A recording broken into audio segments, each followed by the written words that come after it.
Friends, welcome back to my channel. I hope कि आप लोग अच्छे होंगे।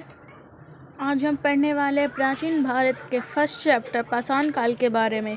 तो चलिए आज शुरू करते हैं। 2 मिनट में इसके सारे फैक्ट ख़त्म करते हैं, इससे बाहर आपके कुछ नहीं आने वाला है।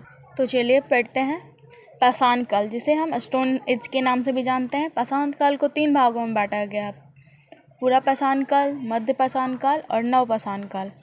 चलिए शुरुआत से पढ़ते हैं। पूरा पाषाण काल।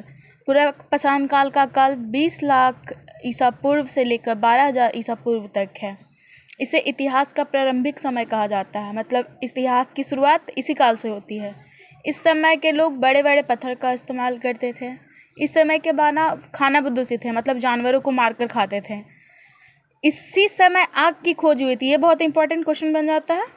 इसी समय आग की खोज हुई थी। चित्रकारी भी इसी समय से प्रारंभ हुई। और एक VVI क्वेश्चन है, भीमबेटका की गुफाओं में जो चित्र मिलता है वो पूरा पाषाण काल का ही है।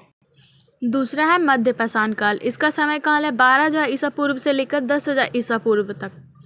इस समय मानव छोटे छोटे पत्थरों का इस्तेमाल करते थे, इसलिए इसे माइक्रोलिथ भी कहा जाता है। इम्पॉर्टेंट क्वेश्चन है कि अंतिम संस्कार मध्य पाषाण काल से ही प्रारंभ हुआ था। नेक्स्ट और लास्ट है नव पाषाण काल। इसकी शुरुआत 10,000 ईसा पूर्व से लेकर 3,000 ईसा पूर्व तक है। इस समय के लोग अस्थायी आवास बनाकर रहने लगे थे। इस समय कृषि एवं पशुपालन का भी शुरुआत हो चुका था।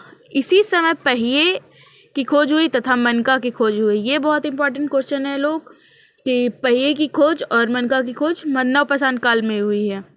इसके साथ साथ एक क्वेश्चन ये है जो पूछा गया, मानव द्वारा पाला गया पहला पशु क्या है? इसका जवाब आप लोग कमेंट में दें।